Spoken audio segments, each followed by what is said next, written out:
So we would be starting with chapter 3, and chapter 3 is meeting life challenges. So we all have certain idea of what life challenges can be and what are different types of life challenges we have to face in our lifetime, right? So in this chapter, we would be reading particularly about nature, types, and sources of stress as life challenges. What are the effects of stress on psychological functioning? How do we cope with stress? And different kind of life skills that make people kind of stress resistant, and different factors that promote positive health and well-being, right? So we will be starting with this particular example of examination anxiety. Raj has been studying his final examination for his final examination, which is going to take place tomorrow morning. And he studied late night till 1 a.m. Unable to concentrate anymore, he sets the alarm for 6 a.m. and tries to go off to sleep. And due to his tension, he keeps tossing and turning in bed. Images flash through his mind of not being able to secure the marks he needs for to opt for subjects of his choice. He blames himself for fooling around with his friends and not preparing thoroughly for the examination. In the morning, he wakes up with a heavy head, misses breakfast, and barely makes it in time to school for his examination. He opens the question paper, his heart pounding, hands clammy with sweat, and then he feels his mind has gone completely blank. So, from this example, we are very much clear that this is an example of examination anxiety. And the person was living in the past, right? Because he was blaming himself for not studying properly and for wasting his time with his friends. Okay. And there are also different kind of symptoms given regarding anxiety. And what are these symptoms? Heavy head, and his behavioral symptom is his he misses his breakfast and barely makes it in time to school for his examination. Now this is also a kind of behavioral aspect. When he opens the question paper, his heart pounding, hands clammy with sweat, and he feels his mind gone blank. These are all considered under cognitive effects of stress, right? So we have a certain kind of idea what we are going to study in this chapter, right? So first topic is nature, types, and sources of stress. So what is stress? Basically, all the challenges, problems, and difficult circumstances that kind of put us into certain challenging situation, they lead to stress. But if handled properly, this stress is actually helpful in the manner that it increases one's survival or surviving ability, because while having different kind of experiences, we also tend to learn something. Now they have compared stress to electricity. Like, just like electricity, it gives energy, it increases our arousal and affects our performance. Arousal is basically our stimulating ability, right? Stimulation, right, that we get from our environmental factors. And if it also affects our performance. If the electric current is too high, it can fuse bulbs, damage appliances, etc. And high stress too can produce unpleasant effects and cause our performance to deteriorate.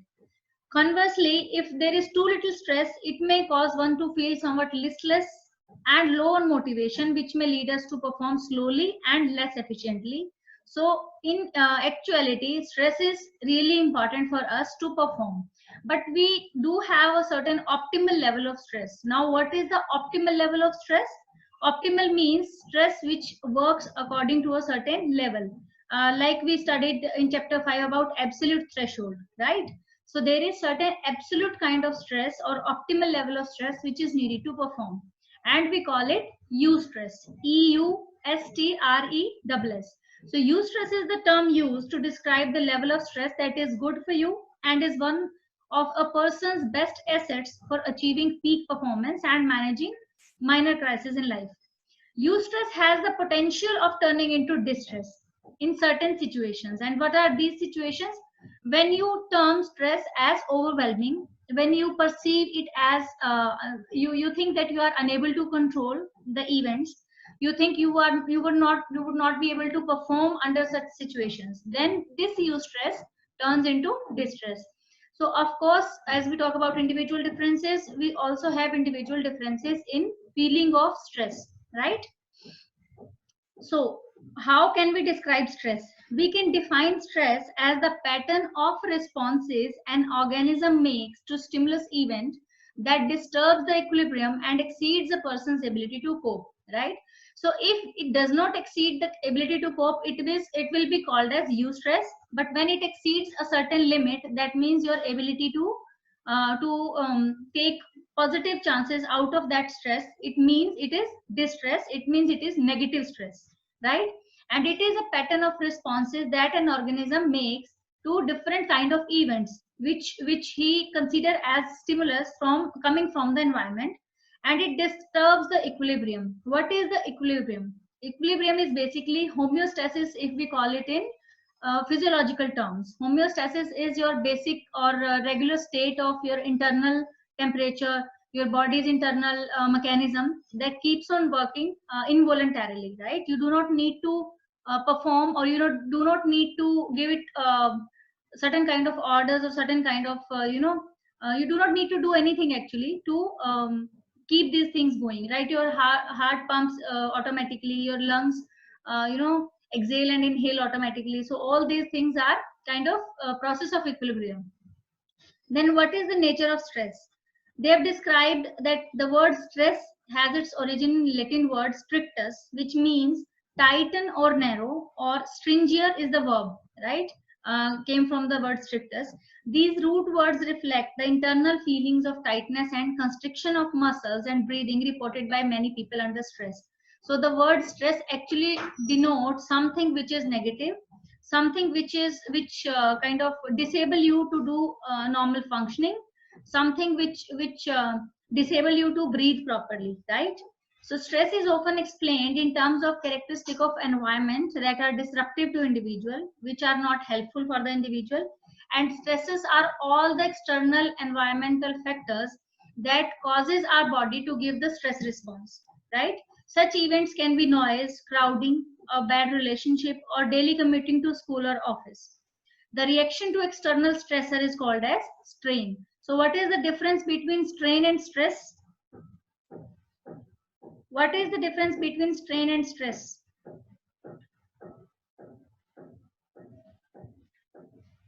Vasundhara, Yes, ma'am.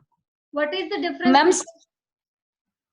Ma'am, stress is for both internal as well as external stressor, but strain is a more restrained terms which we use for only external stressor. There is a jinx bate, and that is like stressor is basically external environmental factors, right? And stress is the impact of that particular stressor on our body or mind or emotions, right? And strain is the reaction of the person to that particular external stressor, right? Vasundhara, got it? It is also a part of stress only, ma'am. What? Strain? Yes, ma'am. Strain can be called as an after effect of stress, because when stress happens to a person, he reacts in a certain manner, and that is called as strain. Got it, ma'am. Okay, so let's move on. Now, stress has come to be associated with both causes as well as effects. So we can call stress as cause as well as effect. Can somebody explain this fact that stress can be considered as a cause and as an effect both? Pavni? Yes, ma'am. Please explain how can we describe stress as a cause of some some stressful event or some kind of specific reaction.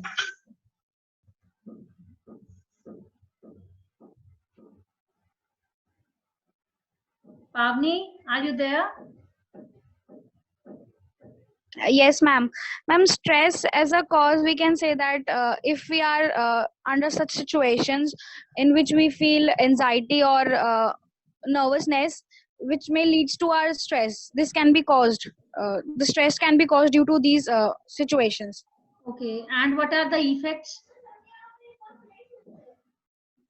Ma'am, the effects of stress can be high blood pressure or beating of our hearts fastly, and sweating.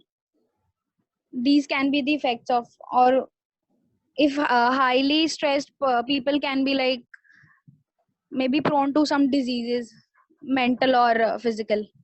But don't you think anxiety and depression are actually the result of stress?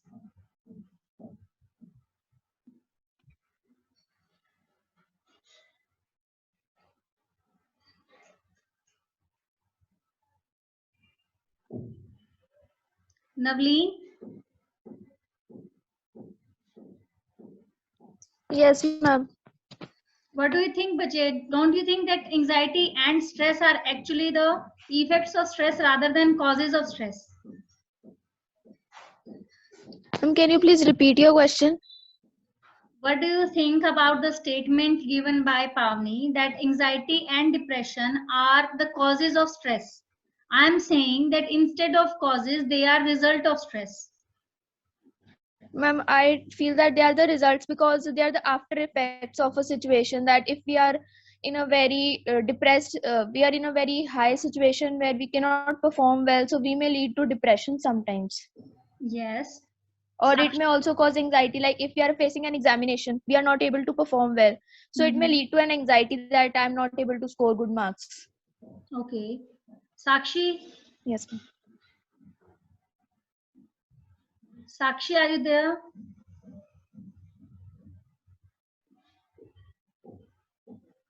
Priyal? Yes, ma'am. Yes, Bajay, please explain how stress can be the cause. They have written here that stress can be the cause as well as an effect. Ma'am, stress can be the cause as there is a situation which leads to a stress. Which kind of situations? Ma'am, like we have some pressure of doing for a meeting. We have to prepare a presentation for that. So it may lead to the stress. So this could be considered as the cause of stress, right? Yes, ma'am. Okay, thank you, Priyal.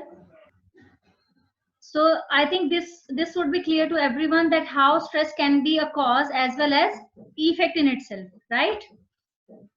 And this view of stress is rather confusing because in each and every aspect of, if we call it psychological attributes or psychological studies, we consider only a single aspect of a single thing, right? Like stress can be considered as negative only, right? When we say the term stress, it means something which is negative in nature. We do not think stress as in a positive terms, right? So this is a kind of confusing thing for you, but this is actually a fact that stress can be a cause of performing better. Stress can be a cause leading to further stress, anxiety, and depression, as well as stress can be an effect, right, of certain kind of actions of certain behavior, right? So now we will come to Hans Selye, who was considered as the father of modern stress research, and he defined stress as the non-specific response of the body to any demand, and that demand can be any external demand, that is regardless of cause of the threat. The individual will respond with the same physiological pattern of reaction. So how do we understand this particular definition? According to Hans Selye, stress is a non-specific response, right? Non-specific response means something which is not of a particular type, which can be, which can be similar in all situations. So that would be considered as a non-specific response. Like if your mother talks to you about a certain matter, okay, about your studies, or your teacher is talking to you about your studies, you would behave in a different manner to both of the persons, right? So this is not according to Hans Selye what we do under stress. He says that our body is actually a physiological mechanism, a biological system. So it responds only in a simple and similar manner to any kind of external demand. ठीक है, वो बहुत ज़्यादा heavy हो सकता है, बहुत light भी हो सकता है, but our body, regardless of its level or its intensity, it would behave in a similar manner, or it would react in a similar manner, right?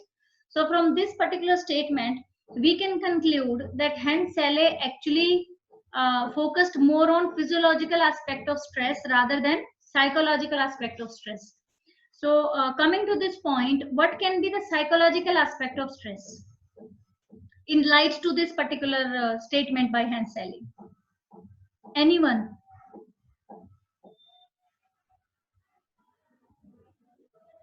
Sanya?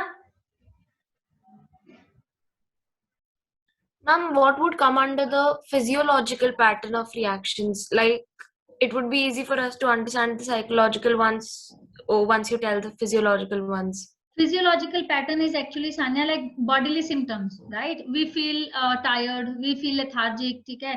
We are irritated, जो behavioral symptom उसके होंगे, right? Our hormonal system जो body का है, we have hypothalamus and pituitary axis, right? If you have studied it in chapter 3 in class 11, we have two kind of axis in our body जो work करते हैं sympathetic as well as parasympathetic system के साथ, right?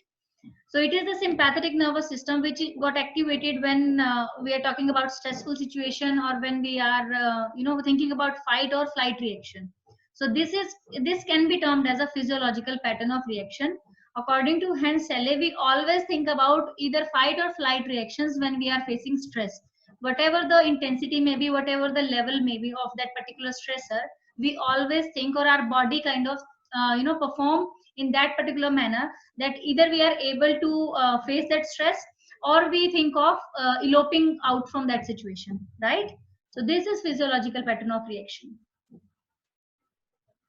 Maybe in psychological, we are not able to perform well, and we have that constant pressure on us. Yes, pressure is there. What else? Vaishali? Ma'am, can I tell? Who is this bache? Varenya. Okay, yes, Varenya, please. Ma'am, psychological aspect, we may feel overwhelmed or unmotivated, or we could maybe we'll not be able to focus well. Ma'am, but stress has different implications on different people. Like, suppose if we take two people, one can perform poorly in stress, like get nervous and just ruin the thing. But at the same time, somebody else may, under pressure, perform well. So how can we say that stress is just negative? No, I've already discussed that stress is positive as well as negative. I'm not saying that stress is negative. I think you have missed that particular portion where we have discussed stress as eustress and distress. That was the introductory part actually, right? So Okay, rather than actually saying, I missed it. I'm sorry. Okay, rather than saying that that some people feel stressed in this manner, or some other people feel in that manner, we can say it specifically, like due to individual differences, every person has a different kind of threshold to stress, right? Like every person has a different kind of absolute threshold for different kind of sensations. It is more or less similar though. But if you're talking about stress, because many of the emotional factors are there are genetic factors also, like if you are more vulnerable to stressful situations, right? This we have studied in class 11 also. Vulnerability is there, right? So if you are more vulnerable to different kind of situations, so you will feel more stress as compared to some other person who is less vulnerable to general stressors, right? For someone, waking up in the morning and going to everyday work is a kind of stressful situation. For many others, it is not, right? So there is an individual difference in terms of, we can say threshold of stress, or we can say optimal level of stress, or we can say types of stressors also, right? Okay.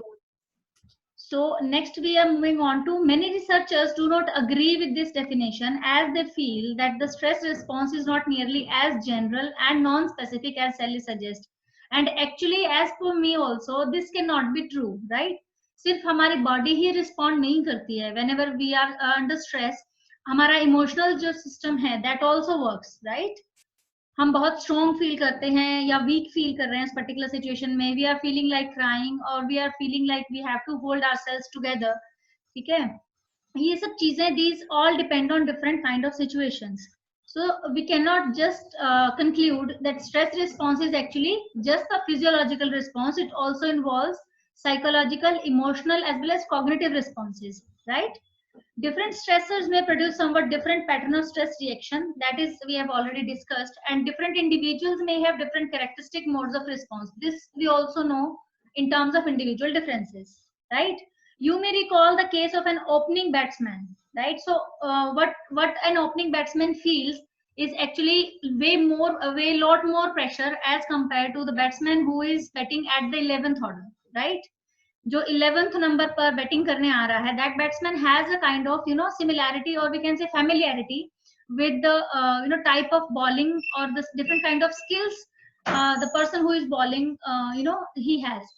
But the person who is the opening batsman, he comparatively has a lesser exposure, and he is kind of facing head on that particular situation, right?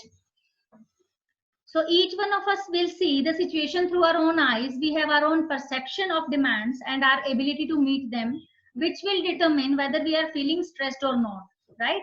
And this we will be studying under appraisal of stress, right? There is a term called appraisal. In simple language, we can say that appraisal is actually measurement, or we can say assessment of our abilities in regard to stress with reference to amount of stress we are feeling. Okay, in certain situation we feel like we have the control over situations, in others we do not have that much control. So we would tend to feel more stressed on situations where our controllability is comparatively lesser, right?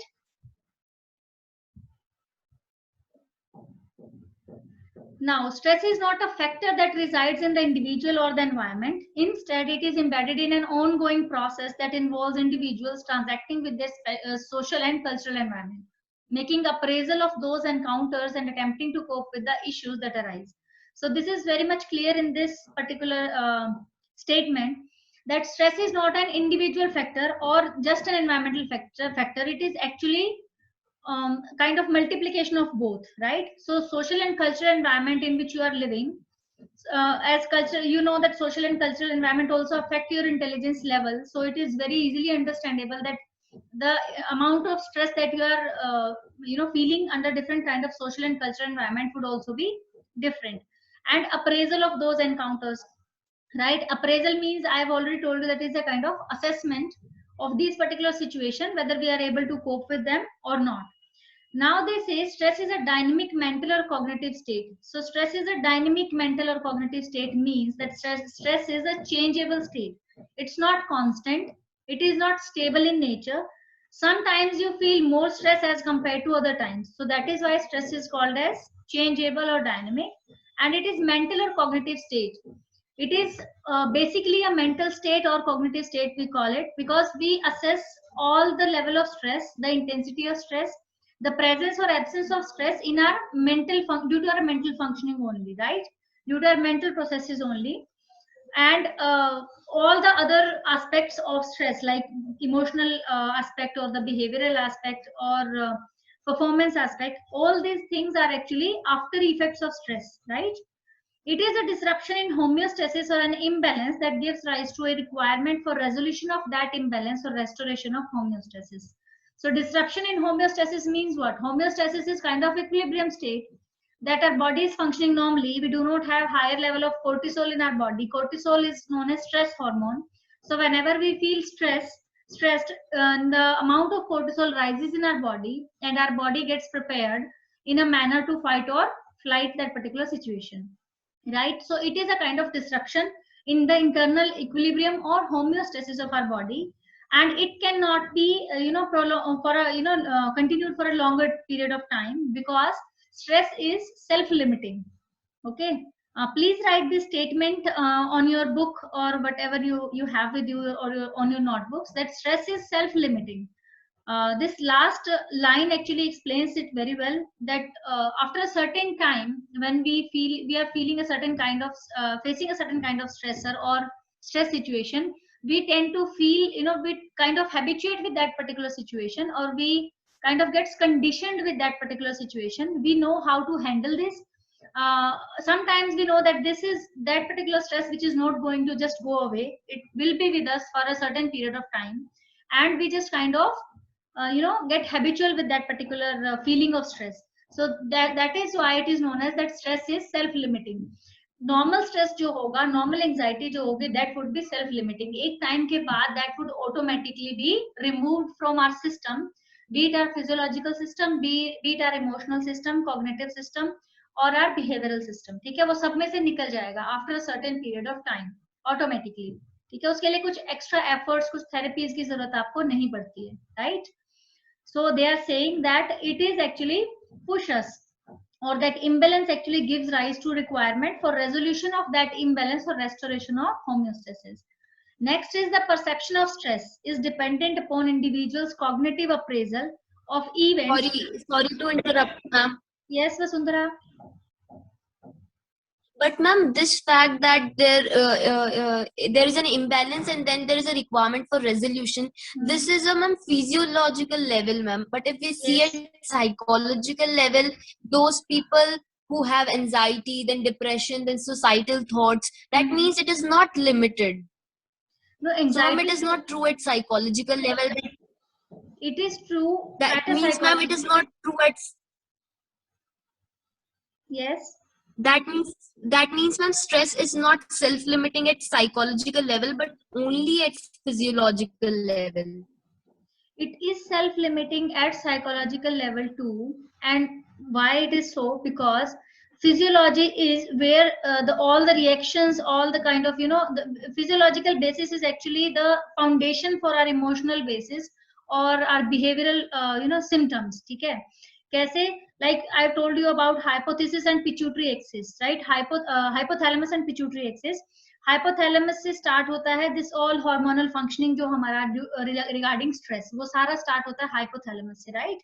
Hypothalamus stimulate करता है हमारी body को to produce certain kind of hormones like norepinephrine and epinephrine, right, which are important in the state of stress, in the face of any external stressor. और किसी भी चीज को if we are perceiving it as a stress, ठीक है, हमारी body prepare करती है उसी तरीके से on the basis of all these hormonal functioning. और ये जो ब्लड में डायरेक्टली डाइल्यूट हो जाते हैं because these are due to ductless glands. ठीक है, हार्मोन सिक्रीशन जितना भी होता है that is actually due to ductless glands in our body. तो वो डायरेक्टली ब्लड स्ट्रीम में हमारे मिक्स हो जाएगा and that would reach to each and every cell in the form of, ठीक है, blood circulation, and each and every cell would be prepared to fight और flight. ठीक है, तो जो बिहेवियर हमारे फर्दर जो हम बिहेव करेंगे that would actually dependent upon our physiological perception. जो बॉडी हमें फील दे रही है that is actually the basis of behaviour as well as our emotions as well as cognitions, right? So this is in a certain level, at a certain level this is true. Anxiety is also self-limiting, but I said that anxiety up to a certain level is self-limiting. When it is realistic anxiety, when it is real anxiety, when actually there is a stressor in the environment which is affecting you, then it is self-limiting, right? If you are overthinking about certain kind of situations, if you are not living in the real life or real circumstances, you are just making it all in your head, then it won't be ending. फिर वो self limiting नहीं हो सकता है, right? Ma'am, thank you, ma'am.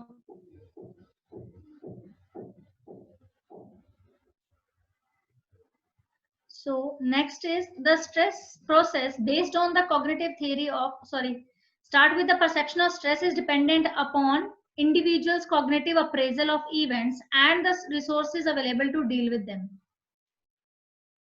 Just a minute, students, please wait for me. I think there is some issue.